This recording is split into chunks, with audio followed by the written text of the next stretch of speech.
আজকে আমার থাকার উপরে ছিল কেন?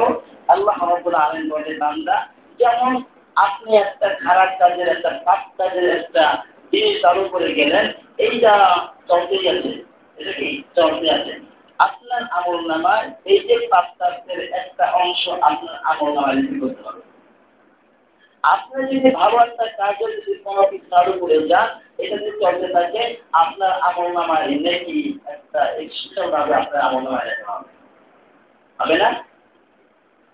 আপনি যদি কোনো ব্যক্তিকে যদি দেখা যায় অন্যায় কাজ করতেছে, সে অন্যায় কাজ করে তাকে ফিরে যান। সে মনে করে সে সুদ খাইতেছে, সুদ খাওয়া থেকে তাকে বন্ধ করে দেন। সে ঘুষ খাইতে সে ঘুষ খাওয়া থেকে বন্ধ করে দেন। পাপ কাজে জর্জরিত ছিল সে পাপ কাজ থেকে ফিরে যান। তাকে পাপত্ব নামায় দিওয়ালা বানাইয়া আল্লাহওয়ালা বানাইয়া আপনি মারা গেলেন।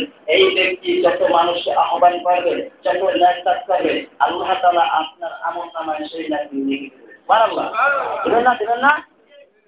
আর যদি কোনো বান্দা যদি ভালো লোক ছিল তার বিরুদ্ধে মিথ্যা মামলা দিয়ে মিথ্যা কেস দিয়ে মিথ্যা আসামি সাজাইয়া তারপর তাকে পাপ করে দল দিতে করাইয়া তাকে শান্তি দিয়ে তাকে তাদের পথ বুঝতে পারছিলেন, এই ব্যক্তি যত পাপ কাজ করবে আপনার আমলনামায় লেখা হবে। নবী করিম সাল্লাল্লাহু আলাইহি ওয়াসাল্লাম সাহাবীদেরকে কিছু নসিহত করতেছিলেন, ধ্যাস দিয়ে হেলান দিয়ে বসে নসিহত করতেছিলেন। নবী করিম সাল্লাল্লাহু আলাইহি ওয়াসাল্লাম ধ্যাস দিয়ে উঠা একটু রাজনৈতিক ভাষায় বললেন, আর একটা সাবধান করে দিচ্ছি, তোমরা মিথ্যা সাক্ষী দেবে না। কি দেবে না? মিথ্যা সাক্ষী দেবে না।